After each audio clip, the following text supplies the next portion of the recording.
Hi, I'm Kez, content creator and MUE, which is makeup enthusiast, for those of you that don't know.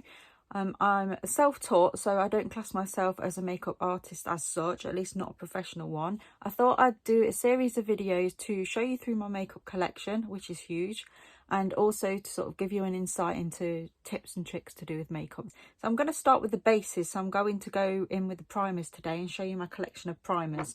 The first primer that I've got is this one here. This is the Makeup Revolution Glass Liquid Skin Primer.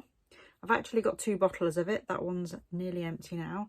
This goes on beautifully. It smells really nice. It's got a little bit of a glow to it, which really does give that glass skin appearance. And it doesn't seem to interact with many of the foundations that I've got, so they all still go on quite smoothly, which is quite hard to find in a decent primer. This one is a liquid. Now this one goes on with a dropper, so it can be quite hard to apply if you don't want it to drip all over your face, but you can do it on your skin and then just blend it in. But it really gives nice coverage. Out of all of them, this feels the nicest, and it makes my skin feel completely even, which is why it's one of my favourite. I have got slightly sensitive skin, so I do have to be careful about which primers I use, because some of them bring me out in spots, but that one has been fine for my skin so far. Obviously everybody's skin is different, but I just thought I'd talk you through the type of skin I got and what I use. I'd say my skin is combination, because I get dry patches around my nose and I tend to get greasy patches as well. One of my top tips is when you seem to get separation, especially around the nose area with foundation, just don't put it on. Unless there's anything you're trying to cover or conceal, which you can do just on the actual spot if you've got one. I just skip my nose completely. Doesn't really seem to matter. If your foundation is matched to your skin anyway, then you won't be able to tell the difference. But there's no point putting product on that's just going to look cakey and horrible after a couple of hours. The second one I have, another Makeup Revolution one. This is the XX Revolution from their more sort of high-end brand. This is what it looks like. This is more of a putty primer. The consistency is quite thick. Now this is more, I'd say, like a silicone based kind of primer, so it does sit on the skin and sort of blend in. It gives you an even coverage, but I do find that it can leave dry patches if it gets in the wrong place. So I tend to use that sparingly, or just use it in places where I find my skin is quite greasy, and that seems to work. I've got a sample of this, which is a Too Faced setting spray in the Prime, Set and Refresh. So this can be used as all 3. I do like it. It's only a sample one that I've got, but I think I will look at purchasing a larger one, because you can just spray it on. So if you're on the go, it's very easy and quick. And it's quite flattering to the skin as well. It just gives that refreshed look. Literally just a spray. Sprays onto the skin, but rubs in really nice. Got a nice smell to it as well. I think it's coconut maybe, not sure. So it goes on like a cream, but it's got a reflective pigment to it, which you can just about see there. It gives us sheen, which is really nice. The other one that I've got is this one here. This is the Lacura, which is Audi brand, Snapshot Ready Illuminating Primer. I've got 2, just because I tend to hoard things that I really like. This is a dupe for the now discontinued Smashbox primer, and it's great, works just as well. Not many primers with sort of this illuminating stuff in that's sort of got more of a silicone texture works on my skin, but this is fine. It does give you a really nice all over coverage, and you also don't need a lot of the product. This one is by Primark. I do have a collection of higher end and obviously lower end ones.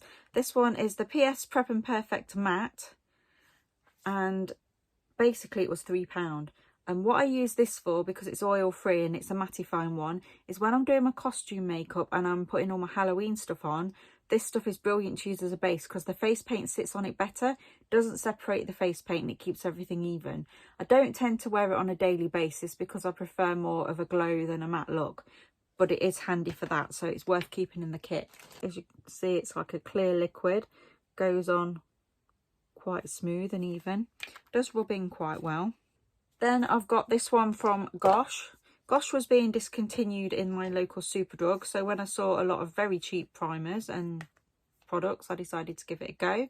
This is called a filler. It's a pore and wrinkle minimizer primer, which is great. As if you've got things like me, like a wrinkly forehead there, it covers it quite well, and you can literally use it to fill in the gap. So this one goes on like a liquid, and this is the Primer Plus filler. So I think that's why it sits nicely in the cracks and fills them better. This one is by Rimmel. It's the Fix and Perfect Pro Primer. This is more of a cream consistency, I would say, looking at the product. I do use this one quite a bit. Because it is a cream, it sort of rubs in quite nicely into the skin, and it does give quite an even coating. I don't tend to use it a lot because I do find if I use it on a daily basis, it clogs my pores. But if I use it for just an occasional use, then it works perfectly fine. And then I've got another XX Revolution one here. This is the Cloud Complexion Primer. Probably one of my favourites. It's like a creamy consistency, so it's almost like a moisturiser. But every makeup I've tried on this sits beautifully, and it smells like marshmallow. And I've also got the Becca. This is the First Light Priming Filter. Now this has got little particles in it that sort of give you a refreshed look, and it's got a shiny texture to it, so it makes the skin glow. I think it's like light reflecting particles. It is a really nice primer, but I've nearly run out of that, and I don't intend to replace it. There's nothing wrong with it, but I found a better one. I tend to use this one instead now, which is also by Becca, and this is the Backlight Priming Filter. I've had a couple of samples of this, and I bought the big one, and I've kept using it ever since. It lasts ages. You don't need a lot of it. This is also like a cream consistency texture, but the difference with this one is it's got light reflecting pigments in, so it gives the skin a glow. And you can just wear this on its own without foundation if you don't have bad skin, and it just gives a really, really even glow for it. And I've also got this here, which is the MAC Prep and Prime. This is a little mini one, and this is the Natural Radiance. I got this sample to try, and to be honest, it's pretty good. I would probably get it again. It's like a cream consistency, and it blends in really well, and it does give a really good base. Again, it's a good one for if you're putting on Halloween makeup and things like that. I hope that's helped for those of you that are looking to get a new primer, give you a bit of insight into the ones that I've got. And next time I'll come back to you and I'll show you my foundations. Take care, I'll see you soon.